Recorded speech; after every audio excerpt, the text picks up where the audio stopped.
Magandang araw sa ating lahat. So ayun, tag-ulan na nga dito sa Thailand. Hindi ko alam kung tag-ulan na pero 3 araw na kasing umuulan. Kaya ito, tignan niyo naman itsura ko diyan, basang-basa ako. Galing ako sa school. Hindi ako nagkakaputi kasi hindi kasi aesthetic yung pagkakaputi eh. Di bale nang basang-basa, basta aesthetic. O, tignan niyo naman yung bag ko, parang bag ng abogado.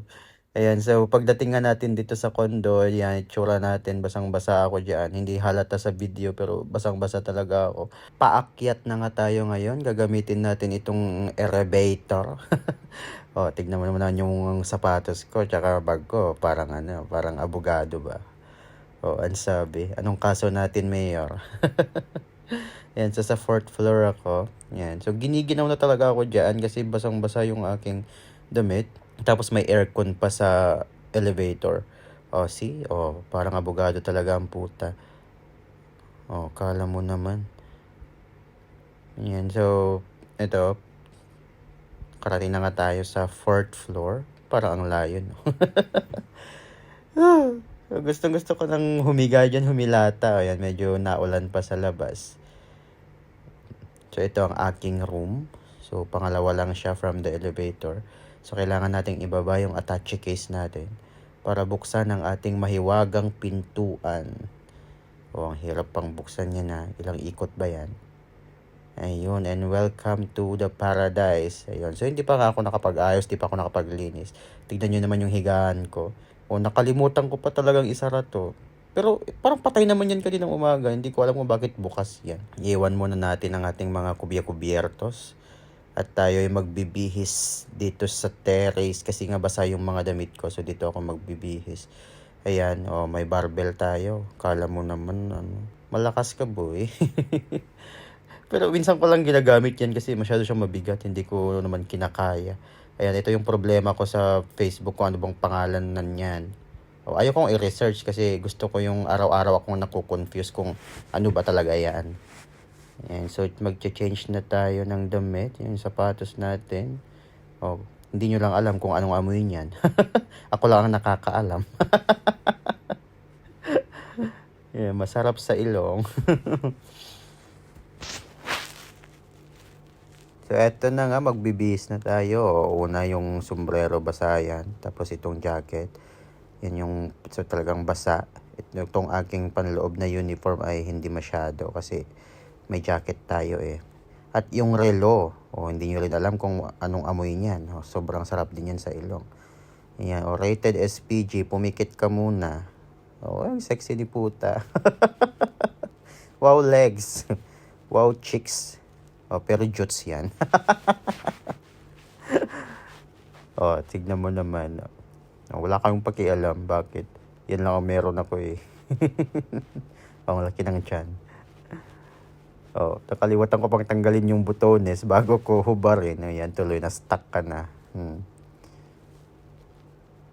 Yan. So, isasampay lang muna natin dyan ang ating mga damit. Pakyut-pakyut ka pa, kala mo. Yan. Tignan yung kama ko, hindi pa naayos. Nakalimutan ko pa talagang isara yung pintuan. Sinara ko ba yan? Diyos ko. Kung may magnanakaw na, nakapasok na. Ayan, yung pinagpirutuhan ko kagabi ng aking ulam na isda. Ayan, so nagugutom din ako. So ito yung isda na prinito ko kagabi. Ayan, tira ko na lang yan. So ilalabas ko na siya kasi malamig yan eh. So sakto mamaya pag inulam ko, hindi ko na kailangang i-reheat. So parang ide-defrost ba natin? Defrost? Frozen ba? At so magluluto na lang muna ako ng noodles kasi sakto umuulan. Masarap mag-noodles. Yan ang ating noodles. Sobrang anghang yan. Hindi naman sobra, pero maanghang. Ayan ang ating mahiwagang lutuan. Ayan, dyan yung pinagkakagastusan ko na isa. Yung sa butane. Kasi hindi ko alam kung saan bibili ng gasol eh. So butane lang muna yung gamit ko. Tsaka bawal kasi maggasol dito sa condo. Yung butane nga ko lang. Tinatago ko lang yan. So gagamit tayo ng tubig yan. So yung tubig na yan, sinalok ko pa yan dun sa kabilang barangay.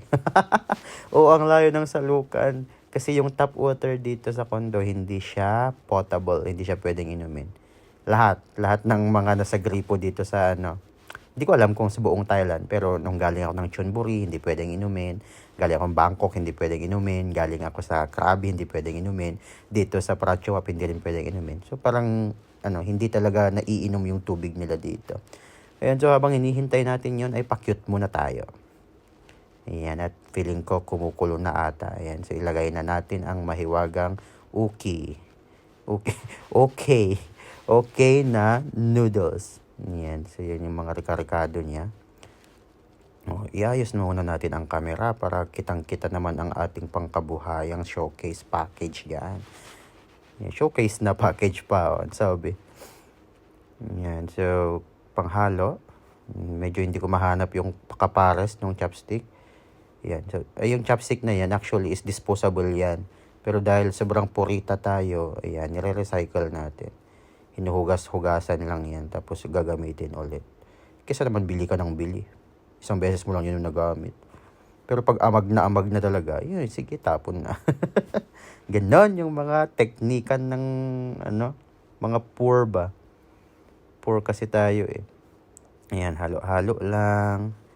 Pero ang totoo ay gutom na ako dyan. Parang gusto ko na yung kainin kahit hindi pa luto. Ayun, so parang may kulang. So, hindi kompleto ang noodles kung walang itlog. Siyempre itlog lang yung marami sa ref. Yan yung mura eh. And the egg goes straight into the pot. Ayun, yun, sarap. Sige, haluin lang. Haluin. Fruit salad. Yun, naalala niyo ba yung kantang yun? Kung ano-ano naalala. So, habang hinihintay kong maluto yun, ay magsasaing muna ako ng bigas. Siyempre, sasaing natin bigas.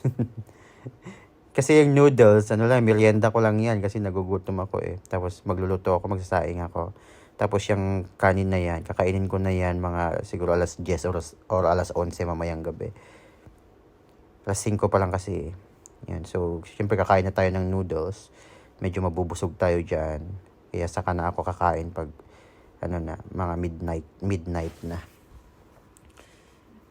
Ayun, at luto na. So, patayin na natin. And, charan! Yan na yung finished product. Kala mo, dami kong ginawa doon. And so, isasaling, ano ba talaga? Ayan, so isasaing na natin itong rice sa rice cooker. Sabi, rice cooker ko, Hello Kitty. Bigay lang kasi yan. Bigay ng katrabaho ko nung bago pa lang ako dito. Shout out nga pala. Ibes na bumili pa ako ng rice cooker. Libre na yan. May bigay na. Kaya hindi na ako gumastos dyan. Ayun. So, susunod natin gawin ay syempre kakain. Kain na tayo. Kukunin na natin ang mahiwagang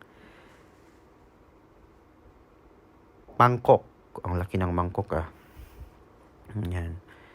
Tapos, yun. So, kakain na tayo. Sarap. Gutom na ako dyan.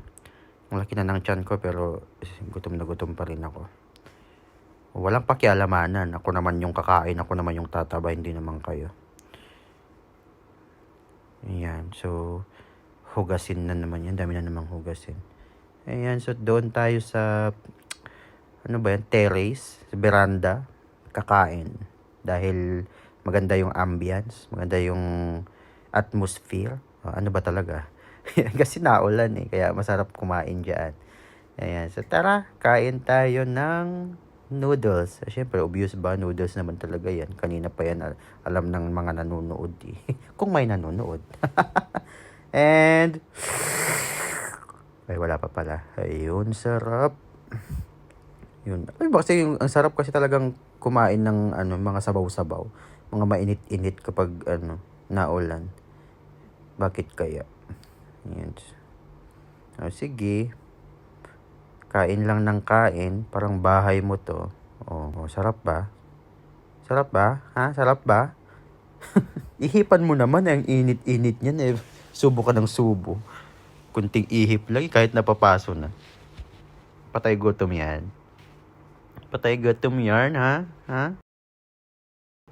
Yun. Siyempre, kunwari tapos na tayo, iinom na tayo ng tubig para hindi masyadong humaba itong ating video. Pero mahaba naman na talaga. Mga 10 minutes na eh. Kung umabot ka dito sa puntong ito, di thank you. Bye!